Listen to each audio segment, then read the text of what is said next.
Hello and welcome to another Jay's Politics podcast, part of the Podcast 99 Internet Radio Network. You can reach us at podcast99.org or me directly at jpoliticspodcast@gmail.com. Or totally forgot that was in my intro. Anyway, sorry about that. Welcome to another Jay's Politics podcast, part of the Podcast 99 Internet Radio Network. You can reach us at podcast99.org or me directly at jpoliticspodcast@gmail.com or jpolypodcast on Twitter. So today we're going to be discussing a little bit about what I think is kind of important to deal with the Trump administration, specifically the use of his personal lawyer. In this case, Mr. Cohen, his personal lawyer, has been compelled to give information in regards to his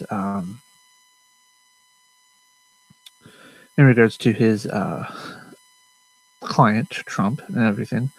And what really has bugged me about that is that there's such a thing as attorney-client privilege, but there's also the importance of the getting to the truth. So I mean, it's one of those. It's a balancing act, as you were. If you're watching me on live or on YouTube or watching me later, you'll see that I was actually juggling my hands, like, where's the balance here?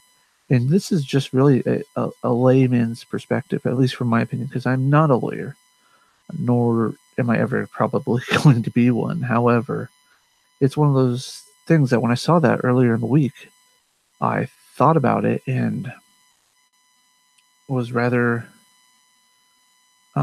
remiss about it and all that. So let me see what's going on here. So, too many windows up. I need to get a second monitor. So earlier on April 16th,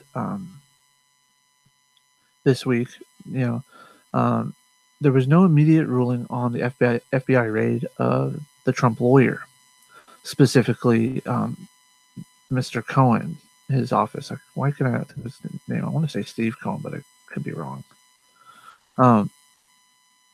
Michael Cohen, sorry. I don't know why Steve was popping in my head. However, I think the judge in this case is actually going about this in a very fair way, and I think it's one of those situations so that we, as people, should be comforted in the fact that the legal system is concerned about attorney-client privilege, and that it is, while we are trying to investigate whether there is a collusion charge that needs to be levied against President Trump and or anybody else in his immediate staff, we also need to look into how his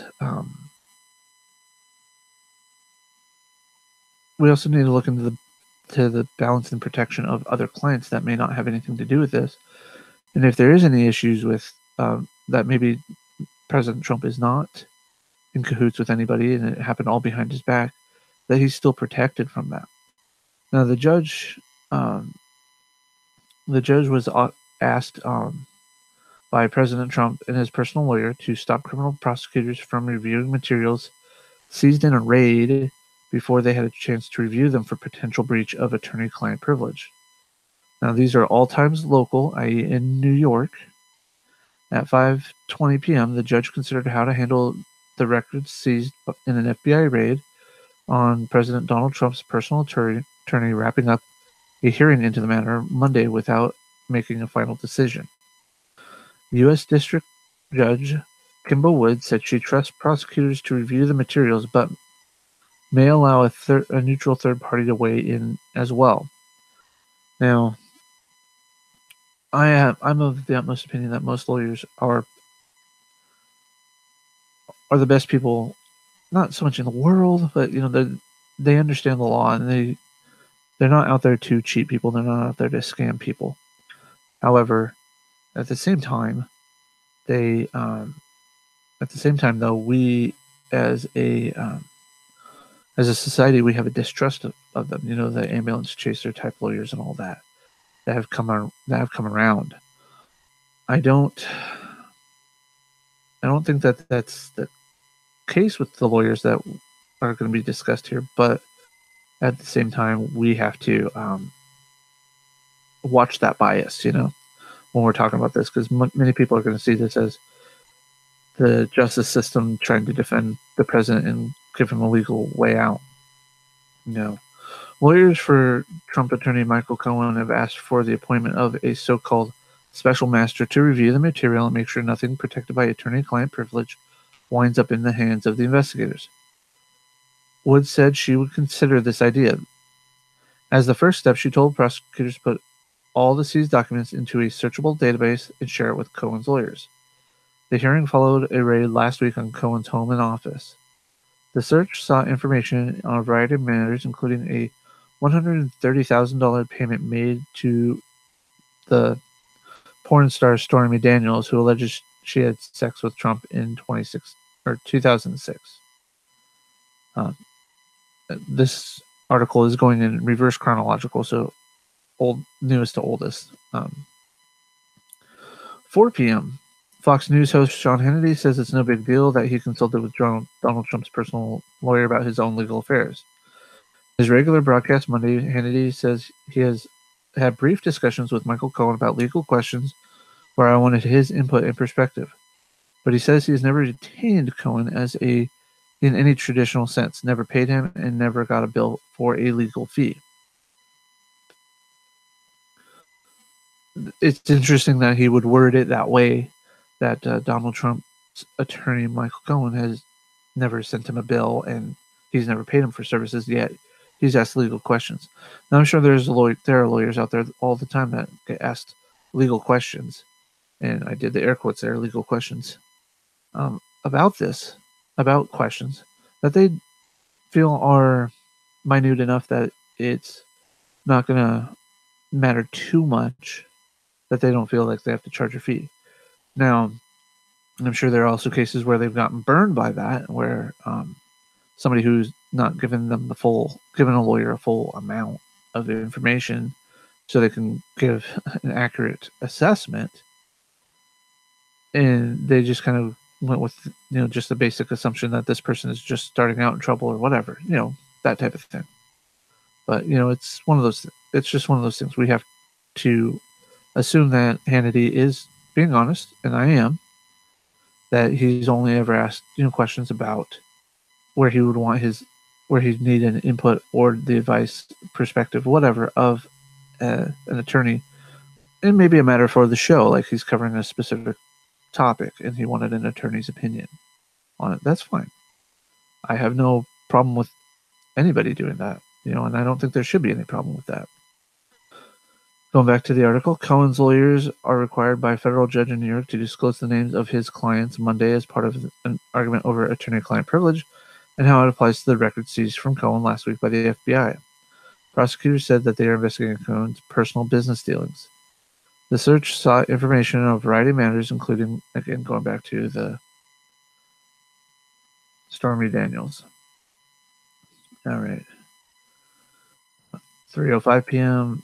Anyways, going back to this, and I'm not going to spend a whole lot of time on this, much more on this, but it's one of those things that, from a layman's perspective, if I have an attorney that, say I run for office and something becomes known of some lurid affair that I had at one point, whatever, and then there are reports of me colluding with a foreign government, whatever the case may be, just imagine me in Donald Trump's position. That's what I'm trying to get at here. If my attorney is being investigated for this as well, I would hope that that any of the other clients of that attorney would be protected.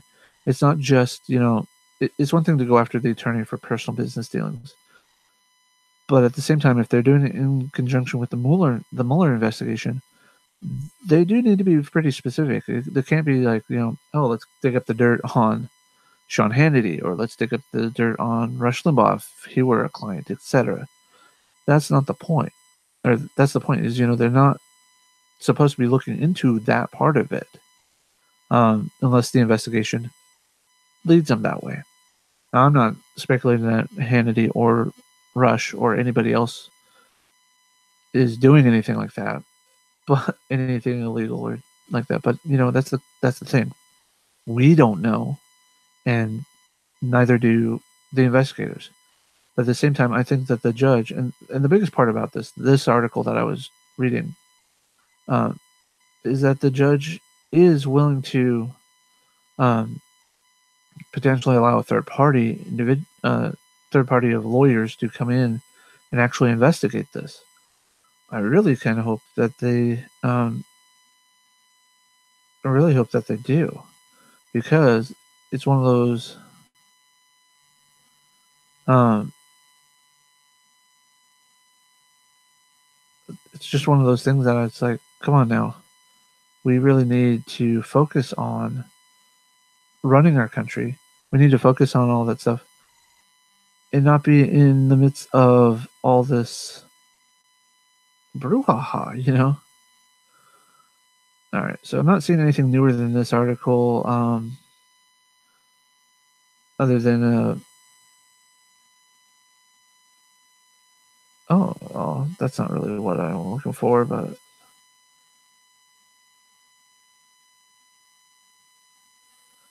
hold on just a second here. I'm just searching through. Oh yeah, let's see here.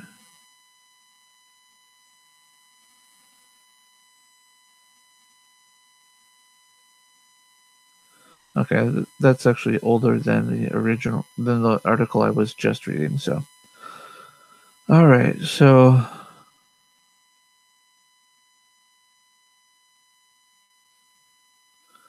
there's a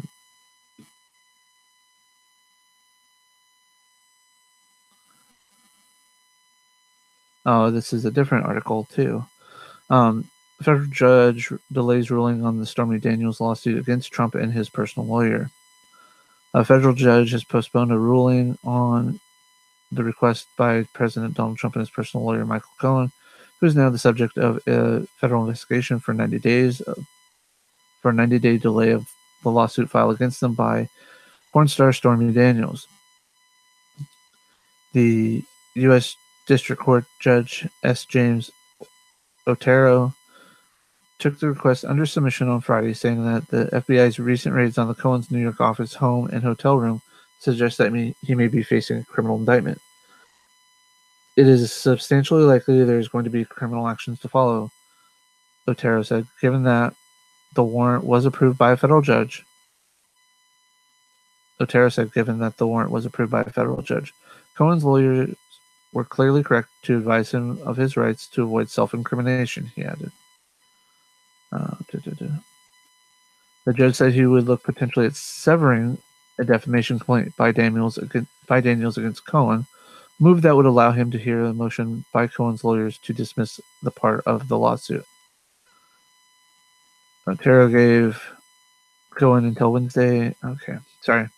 Reading this on the fly because I didn't actually know this part about it. All right.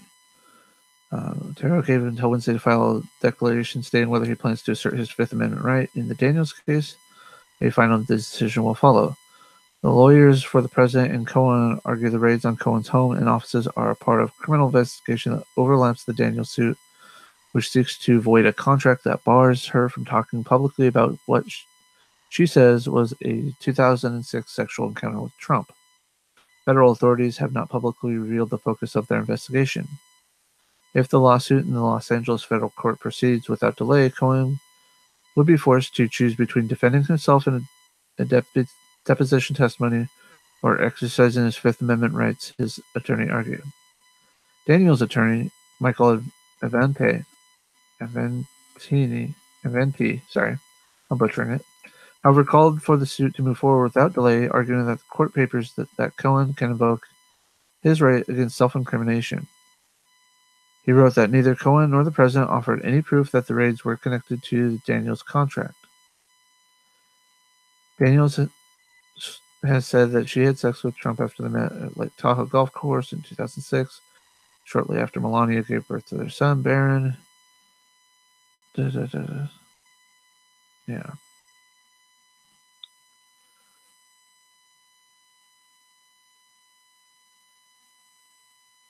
All right. All right. So basically,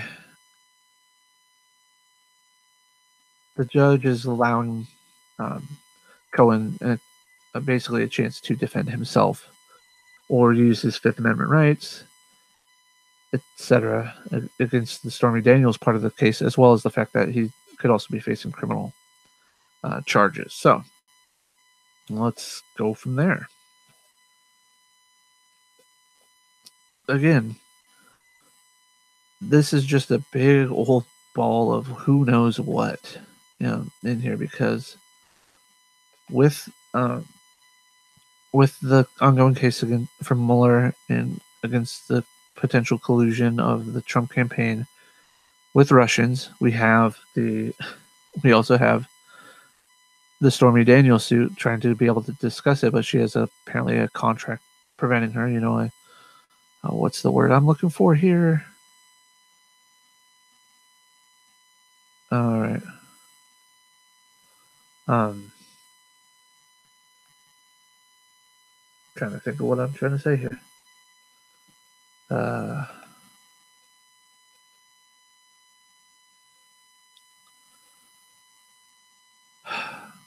what are they called? Confidentiality agreement. That's what I'm thinking of. Anyways, long story short, he's got to decide. The judge is basically allowing him to decide what he wants to do. And I personally agree that the lawyer should be allowed to choose what he wants to do. So, where to go from there? When it comes to anything involving a lawyer, anything that's involving a member of the law enforcement arm, whether it's a prosecutor, whether it's a defending attorney, a litigator, anything like that, we have to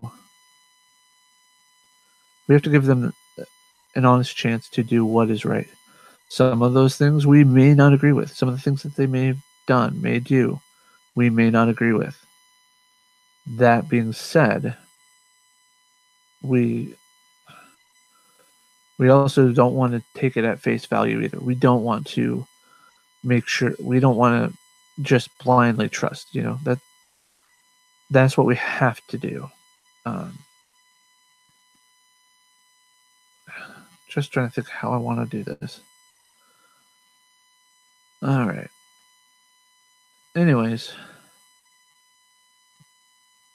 trying to coalesce this big mess into one succinct idea is just crazy, but it is what it is. So, how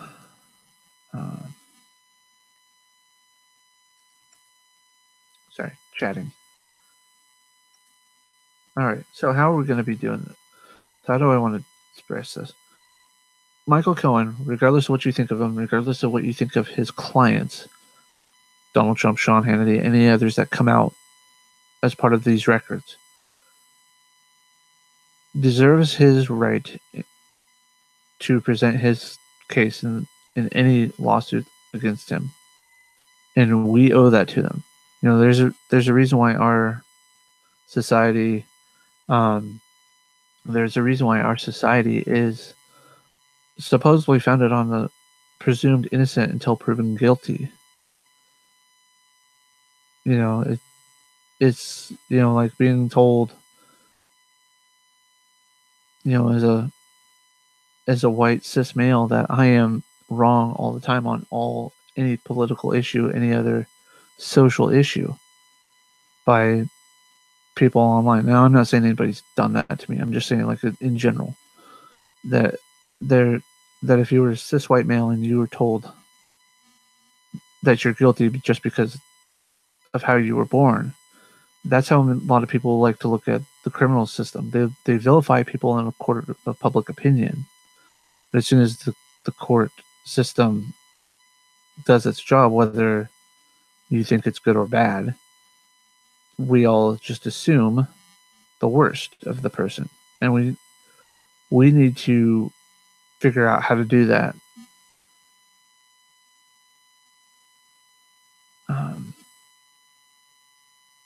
I'm just trying, that's just my thing, is we need to allow these people to, move forward and do their job, and wait till all the facts are known. That's when we need to make our opinions. That's when we should inform. We should know. Should inform our opinions. Wow. Oh wow! Just one of those days. Words are not coming easy to me today. um, but yeah. So one other thing that I wanted to talk about today was this ballot measure here in Washington. Well, what it was is lawmakers passed earlier this year a law basically making it an age limit on the ability to purchase semi-automatic weapons. Well, it's been contested, and now it's going to be put on the ballot. So, an organization that promotes tougher gun regulations said on Friday that it is proposed a ballot. Oh, this isn't even the article I was looking for. It's a different one, but it's relevant. It has proposed a measure that would raise the minimum age to buy semi-automatic weapons in Washington from 18 to 21 and enact new restrictions. The initiative plan comes after the state's Democratic-controlled legislature opted not to boost the minimum wage to buy an assault weapon in the wake of February mass shootings at the Florida school in Parkland. Frustrated lawmakers who wanted the legal change asked the state's voter to take up the issue instead. The Alliance for Gun Responsibility answered the call. The group needs roughly 260,000 petition signatures before the initiative qualifies. I seem to remember reading in the on the Olympian website that there was a court issue on this as well. Oh, let's see here. Ran out of free online articles at the Olympian Sun at their sister page, the News Tribune. Pretty much identical papers, just some little tweaks here for the just some little tweaks here and there for the various areas, the Thurston County area versus the Pierce County area, and things like that. So give me just a moment. If my computer would just click and let me select what I want to select. On a sad note, though, earlier today, Vern Troyer, also known as Mini-Me from the Austin Powers movies, passed away at the age of 49. I don't know how to truly feel about it because, I don't know much about the man, but at the same time, it's just one of those. I saw the headline, I was just like, wow, that's crazy. Oh, I know what it was. The judges reject the lawmakers' change to a deadly force measure. That's what I was wanting to talk about. Although I agree with that, putting the age limit to the vote is better than the legislature deciding it. But all right, so I remember talking about how the lawmakers earlier this year approved a measure that forced prosecutors to prove the officers acted with malice, the only standard of its kind. But here's what the article says. Washington lawmakers violated the state's constitution when they used an unusual procedure to make it easier to prosecute police for negligent shootings in a Thurston County Superior Court Friday. The state attorney general's office has filed an immediate appeal. Lawmakers approved a measure in March. It was intended to overhaul a controversial law that forces prosecutors to prove that the officers acted with malice, the only standard of its kind in the country. But the way lawmakers changed it was dubious, and it was quickly prompted a lawsuit from Frequent Initiative sponsor Tim Eyman. The measure, Initiative 940, was first proposed by activists outraged over questionable police shootings in Washington and across the country. They gathered nearly 360,000 signatures, with enough to propose it as new as an initiative to the legislature. Under the state constitution, there are three ways that the legislature can respond to such an initiative: approve it as is, in which case it becomes law; reject it or ignore it, in which case it goes to the ballot the following November; or propose an alternative which must appear alongside the original initiative. In this case, the lawmakers passed the initiative as well as a compromise measure to amend it with changes called for by police groups and supported by activists. Now, when I talked about this, it's one of those things, it's like the legislature chose to come up with a fourth option when it had three options to choose from, and neither were palatable to them. Now, I can understand that. The police activists, the lobbyists, things like that, weren't happy with that initiative. But by turning down the initiative, then the voters are going to vote on it, and it may not get passed, and then they're basically starting back over at zero again. Then we have the ultimate, how do I want to put this?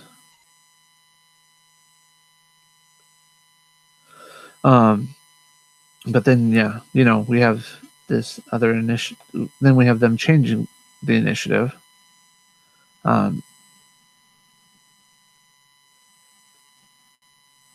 So yeah, I mean, it's just one of those.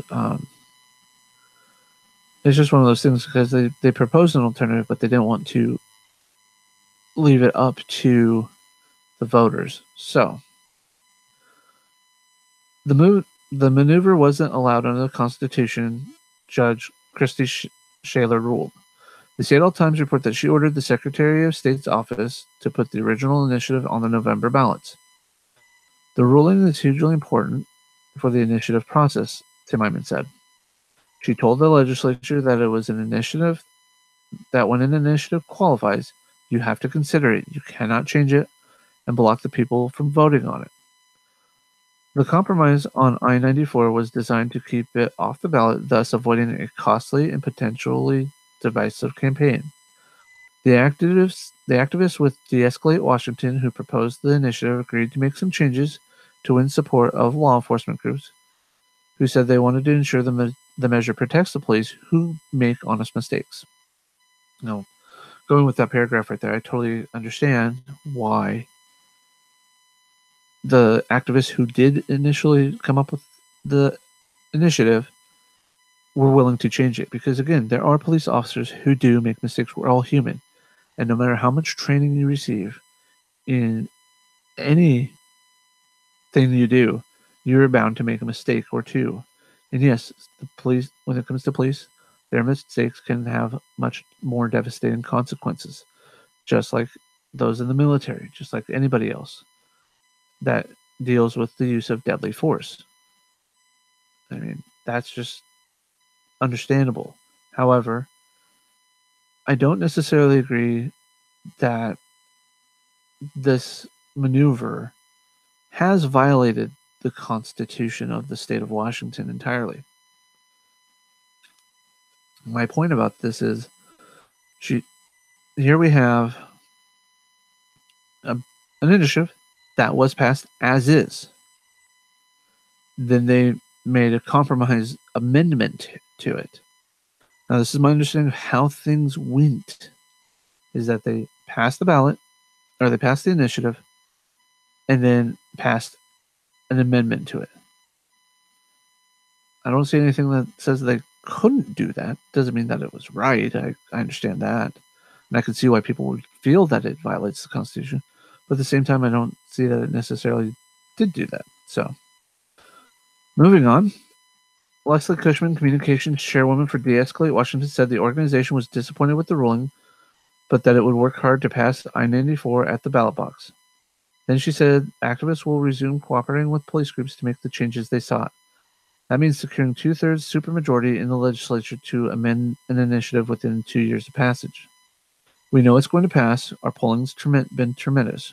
We did incredible work with law enforcement during the legislative session. We don't want to put any of you at risk. Or any of that at risk, sorry. Now, again, this is one of those. This is just one of those things that it's like I don't think that it is actually a violation of the state constitution. There are others who probably do, and others who feel that it was feel that it is a violation, and I can understand that. I can see their point, but the whole point of having debates and having arguments and things like that is to discuss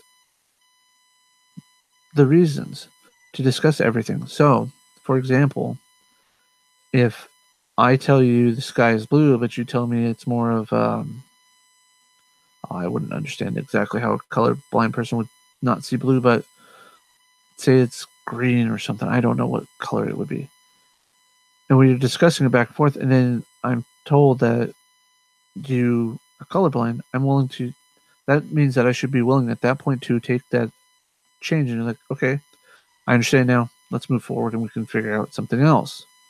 Um, that's kind of where they were with this initiative.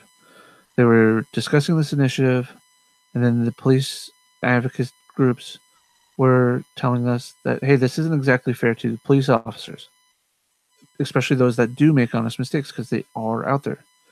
The problem is that we get such police are getting a bad rap because there are a few bad apples that don't realize that everybody and their mother has a cell phone with a camera on it nowadays. Well, not everybody, but you get the point that I'm trying to make here.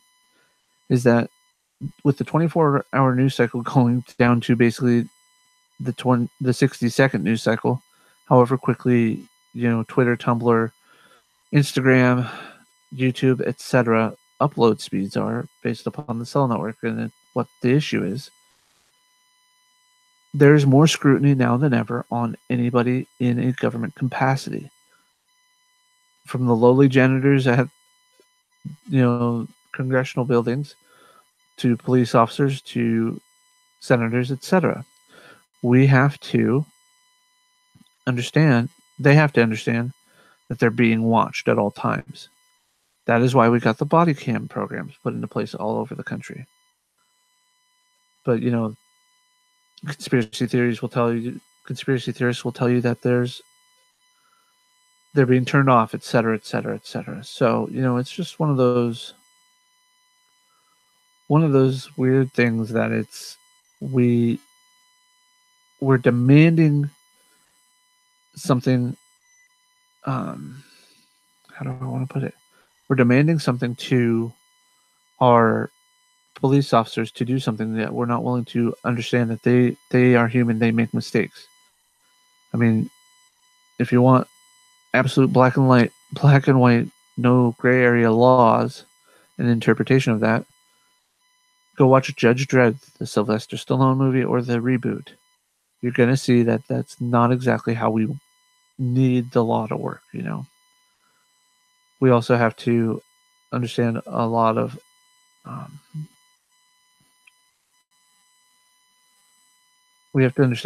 the I'm losing my thoughts here today. Oh, wow. We have to understand that they are human. They make mistakes. And when they make a mistake, yes, they should own up to it and be like, look, I'm sorry that I shot so-and-so because this is what I saw, and this is how my training taught me to react.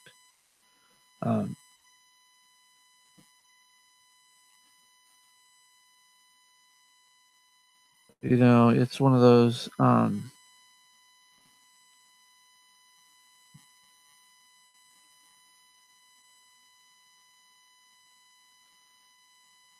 it's one of those things that we just have to,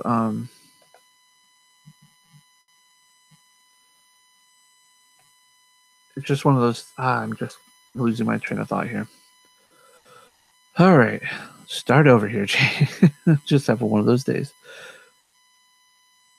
Once they make that acknowledgement of their mistake, we have to move forward. We have to understand that, yes, they've owned up to the mistake. Now, should there be some consequences for that? Yes, there should be. Should there be some recompense to the people that were affected by this mistake? Yes, there should be. But at the same time, we also need to crack down on those that are abusing their power, abusing their badge and the honor that comes with it. You know, if there's somebody who's just a power trip, you know, megalomaniac that thinks he's just everything and above the law and all that, then we need to not have them in the police force. We need to um, take them out of the position. And same thing if it were a woman. You know, if I'm a police officer and I've got a suspect that I've got deterred at this point. They're on their hands and they're on the ground, their knees, hands behind their head, and I'm moving in to go and handcuff them. If I take one step forward and the guy flinches just because he's waiting for me to come, he's trying to get to a slightly more relaxed position, and my companion fires at him without thinking about the situation, I'm gonna be a little bit livid with him. Because now we're going to have to file paperwork and things like that. So, anyways, all right. Anyways, that's just one of those things. We have to work on the understanding of what this initiative was supposed to do, what the changes are, and how that's going to impact us for the better. Now, I hope that at the very least, the initiative activists can, at the very least, maybe get it changed, or maybe rework their initiative and have a special session of the state legislature to redo it, to basically make it 941 or whatever the next initiative that's available, so that way they can pass it as is and bypass the whole thing. Although that would probably put Tim Eyman in a frenzy. I'd actually like to see that. It's when it comes to the politics, when it comes to the how do I want to do it? It's just one of those things. Seeing when it comes to politics, I love to see people get spun up over the smallest issue, but at the same time, I want to see why they're getting spun up. And trying to look at this from Tim Eyman and others' perspective, I can see why they're getting spun up too. Just taking a step back from my own personal opinion on, I think this was an okay thing. Why is this not an okay thing? Why, what precedence does this set for the state legislature now if this were to be approved and okayed? I think the next step is the state Supreme Court. Anyways, we, what this could do is that say, Dave was complaining about the liquor taxes that we had, that he had for a bottle of bourbon earlier in the week. Having worked retail at a grocery store that sells liquor and being in the liquor department, like organizing, stocking, getting liquor out of walk cabinets for customers, things like that, I can understand the point. I can understand why they would. I can understand why they would. Why this is annoying to some people. Now, let's say we get an initiative that maybe states that all stores have to give you the final price with all the taxes on the price tag. That kind of defeats the purpose of, having a display saying, oh, it's, $9.99, but reality with the sales tax and everything, it's $10.86, for, some bottle of beer or 6-pack of beer, or whatever the case may be. My point is, businesses don't like that because now they can't say that I sell it cheaper than so and so, or I have a lower base price than so and so. Just take for example, Walmart. They competitively say they have the lowest price, or they have the lower prices all the time. They're constantly lowering prices. Now let's say, oh, what's another good store that's similar to Walmart? Target. We'll say Target. Let's say Target's selling liquor too. I don't know if they are. I'm just hypothetical here. And Target's price for a bottle of bourbon is $5 cheaper. So let's say Walmart's is $30 after all the taxes, and then um, Target's is $25 for the identical brand of bourbon. Whereas what Walmart could have done under the way the current law is currently written is that they could say, "Oh, our base price is blah blah blah," but you still have the 20.5% alcohol tax, you have the liter tax, and regular sales tax. 3 different taxes um, that tell you basically um, that basically you have to factor for. Now, once you get used to doing it, it becomes easier, but it is one of those things. It is how it works. Now, so for Dave, I haven't downloaded this. I haven't downloaded this app in a while, so I don't even know if it's still valid. When I was working at this in this department, the liquor department, customers would want to know that final price, or as close as possible, and I couldn't legally give them the exact price because I honestly didn't know. Now, one thing that I was turned on to, let's see here, Washington liquor.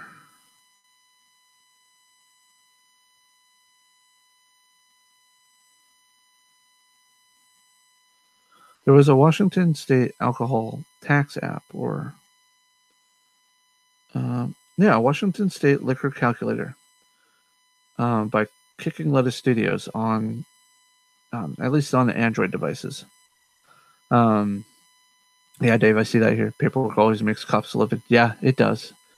But paperwork makes most people livid. I mean, I have a friend who just bought a house, and she was constantly getting frustrated with having to go and fill out new paperwork every couple days for reason A, reason B. But anyways, I'll install the app really quick. But basically, the whole point of it is that the whole point of the app was to get you within a reasonable amount of what the prices were. You type in the base price of the alcohol plus the size of the bottle. Trying to download just trying to download right now.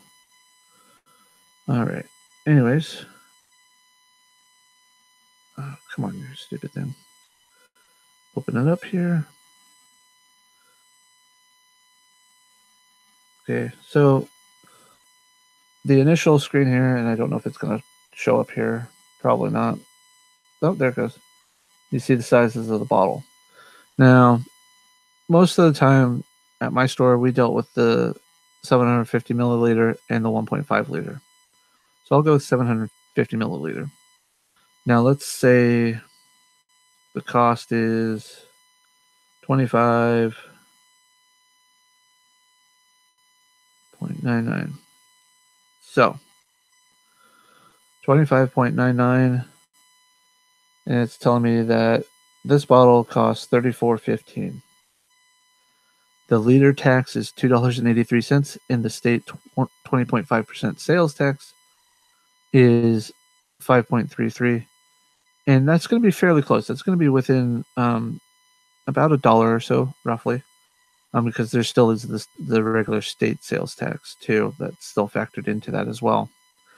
But the fact that your that a bottle of bourbon was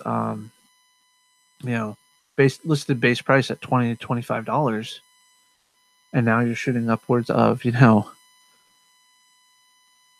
35 with all the taxes. That's enough to get anybody, man.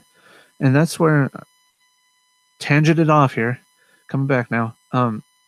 If we were to make a law where that price has to be shown exactly, a lot of businesses are going to lose out money because they're going to not be able to say that they have a lower base price than somebody else. Even though the tag could clearly say base price is this, taxes are these, final price is this. This is what you're paying at the register. What's going to stop that initiative from carrying on to other products like food, taxable foods like sodas? When if you shop at Safeway frequently, they have the club card price, where it's 4 for $12, but you must buy 4. This what's going to stop it from being whatever 12 plus the sales times the sales tax. I think it equals out to like $14 or so, roughly, just off the top of my head. Story. We're gonna.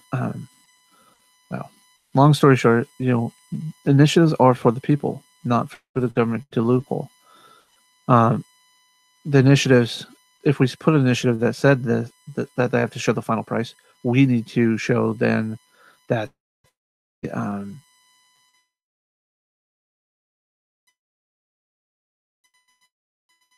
liquor alcohol, not beer or wine, because those aren't affected by the liquor tax, the 20.5% alcohol or 20.5% sales tax on liquor. Well, that defeats the purpose of the whole initiative process that Tim Eyman's getting at, and I can understand that. I can totally get that.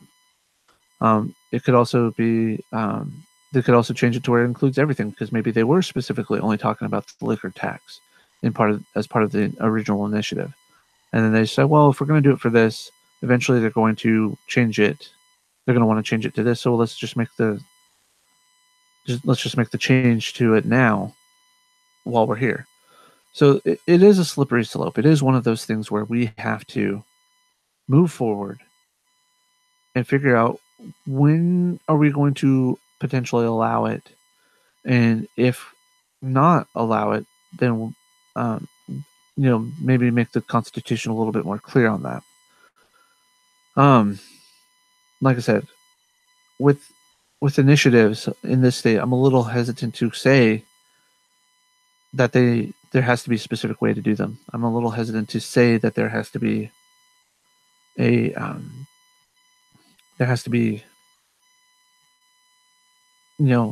can't be any changes made to it. And I understand the whole supermajority in the state of Washington. If they make a change to an initiative within the first 2 years, there has to be done by a supermajority vote.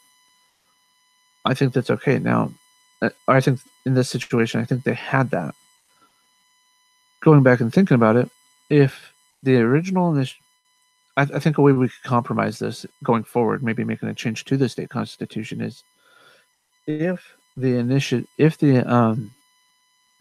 original initiative writers go and agree to the changes that are made from the other side, and then give them the option to repetition, but instead of getting the required amount of signees at the same amount as the original initiative, maybe make it half or even 3/4, a supermajority of the initiative. Go back to the people that actually signed the initiative and say, hey, you were one of our valid people. This change has been proposed by the state legislature. We want to know if you're okay with that. Yes or no. Simple yes or no. And maybe have a signature, or maybe even have a special ballot that could be sent out from the Secretary of State's office. Just ideas bouncing around off my head here. Just some thought. Well, that's what we as a community need to think about, especially here in Washington. This directly affects us. For a moment, let's just forget about the other Washington and focus on our own Washington and how we can use it, how we can use our own political tools to our benefit.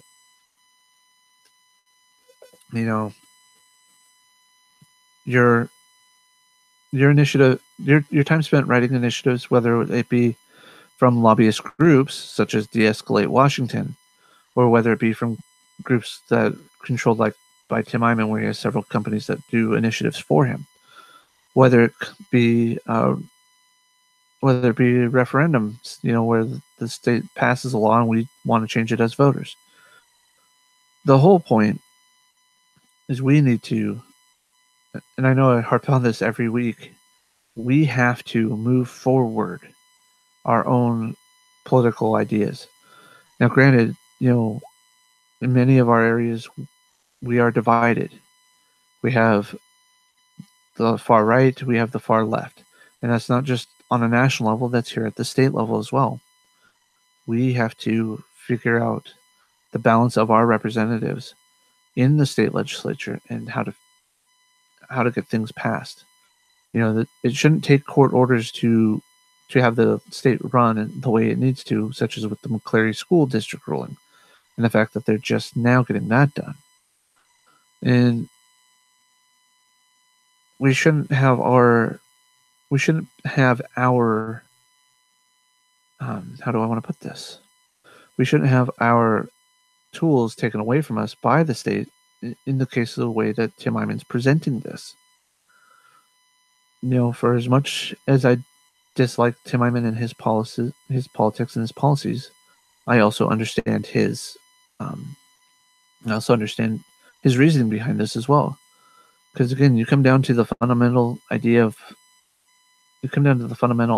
of what it is to be a democracy, even a democratic republic, is that it is the will of the people, not the will of the legislature, the representatives.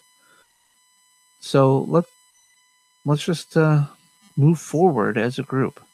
Let's put an end to the partisanship and move back to a bipartisanship. Now I know there's a lot of romanticization of the way things used to be in the past, the way things used to work in the way things got done. We used to have the federal Congress, passing laws, getting things done, and then now all of a sudden it seems broken, especially ever since Clinton versus Newt Gingrich, with the shutdowns, the original start of the shutdowns of the federal government. Moving forward would mean that we need to kind of take a step back from that point, sidestep, and move forward, and not forget that ever happened, but remember why those things happened, and learn how we can maneuver around them. And states need to do the same thing. This isn't just a state of Democrats. This isn't just a state of Republicans. It's not a state of conservatives. It's not a state of progressives or liberals. We are a state of people that need to work together as a community. Been watching too many history videos on YouTube lately. Now talking about community and communal living. That's how we got to run our state. We have two disparate parts of our state. We have the rural side and we have the urban side. We need those two to work together and fuse together to become one state. Every so often you hear that the eastern side of the state wants to become its own state. Not likely to happen because we don't want to lose our representatives in Congress, but at the same time, is it a true representation of Congress if we are so divided? So that's going to wrap it up for this week. I did just want to say that my thoughts are with the Bush family, with the passing of Barbara Bush. I know there are going to be many people who are going to hear this last little bit and try to tell me that I'm an evil person for defending her or anything that she's ever done that could be considered racist or whatnot. Especially, Dave the other day was talking about the Fresno State professor that's tenured and can't be fired and whatever, and how she stated what she stated. We when somebody passes, do we don't need to remember them for all the negative things that happened to them, even if it were just a few negatives. I don't know the whole story of Barbara Bush, and I'm not going to sit here and pretend that I do. But what I know of her, what I have learned of her, she seemed like a pretty decent lady. From what I've researched, she moved beyond certain beliefs. So be that as it may, whatever you think, I don't care. I honestly just want to say to the Bush family, your thoughts, you are in my thoughts, and I hope that she has moved on to a better place.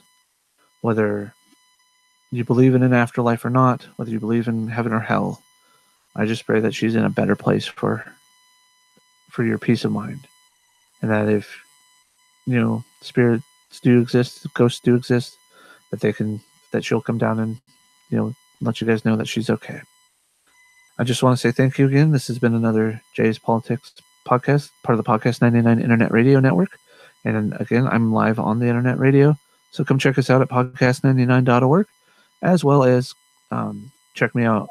Send me news articles you want me to go over, anything you want me to discuss at all, period, at jpoliticspodcast@gmail.com, or send me a tweet at jpolypodcast. I check that out every time I get a notification towards me directly. So thank you. Have a wonderful weekend. Enjoy the weather wherever you're at. If it's sunny and nice, if it's cold, wet, and miserable, I'm sorry. Spring is here. Summer's just right around the corner. Thank you. Have a wonderful night.